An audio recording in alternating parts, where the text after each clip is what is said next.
आज हम देखेंगे भाजकता के नियम में 5 की भाजकता का नियम। 5 की भाजकता का नियम।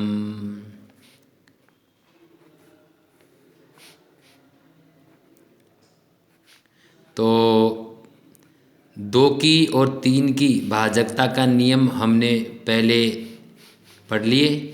आज हम देखते हैं 5 की भाजकता का नियम। तो 5 की भाजकता का नियम होगा, जिस संख्या का, आपको मेरे साथ लिखना है, जिस संख्या का इकाई का अंक, इकाई का अंक 0 या 5 हो। कितने हो? 0 या 5। जिस संख्या का इकाई का अंक 0 या 5 हो तो वह संख्या 5 से विभाजित हो जाएगी।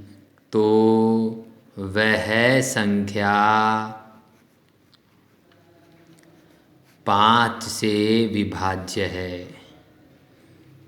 5 से विभाज्य होगी या विभाज्य है। और यही 5 की भाजकता का नियम है। तो इसे आप अच्छी तरीके से अपनी नोटबुक में लिखेंगे। एक बार मैं फिर बोल रहा हूँ, आप मेरे साथ बोलोगे। बोलिए, जिस संख्या का इकाई का अंक 0 या 5 हो वह संख्या 5 से विभाज्य होगी। जैसे हम इसका कुछ उदाहरण भी देख सकते हैं। जैसे मान लीजिए आपके पास संख्या आ गई 45, तो हम देखते हैं इकाई का अंक क्या है? 5, तो ये संख्या 5 से विभाजित है। बड़ी संख्या ले लें, 2435, तो इस संख्या में हम देखते हैं इकाई का अंक क्या है? 5, तो हम कह सकते हैं कि 2435 5 से विभाज्य है। इसी प्रकार मान लो 4930, तो इस संख्या का इकाई का अंक क्या है? 0, तो हम कह सकते हैं ये संख्या 5 से विभाजित है। इस प्रकार आप 5 की विभाजकता का नियम संख्या देख के पहचान सकते हो। अब हम बात करते हैं 6 की भाजकता का नियम। 6 की भाजकता का नियम। 6 की भाजकता का नियम। तो 6 की भाजकता का नियम क्या होता है, इसे भी आप ध्यान से देखेंगे।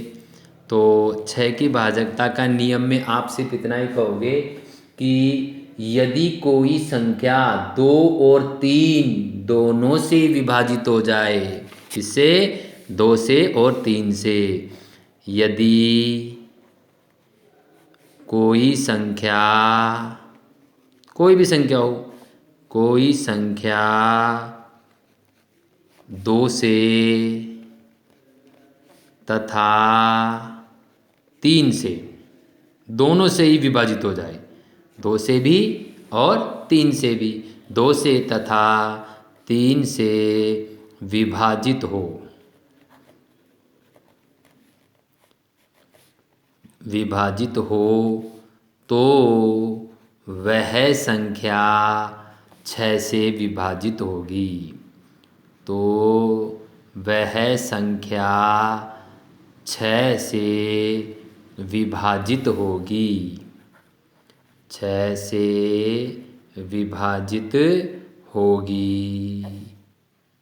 तो आपको ये ध्यान रखना है 6 की भाजकता का नियम, कि यदि कोई संख्या 2 से भी विभाजित हो रही है और 3 से भी विभाजित हो रही है, यानी उसमें 2 की भाजकता का नियम भी लग रहा है और उसमें 6 की भाजकता का नियम भी लग रहा है, तो हम कह सकते हैं वह संख्या 6 से विभाजित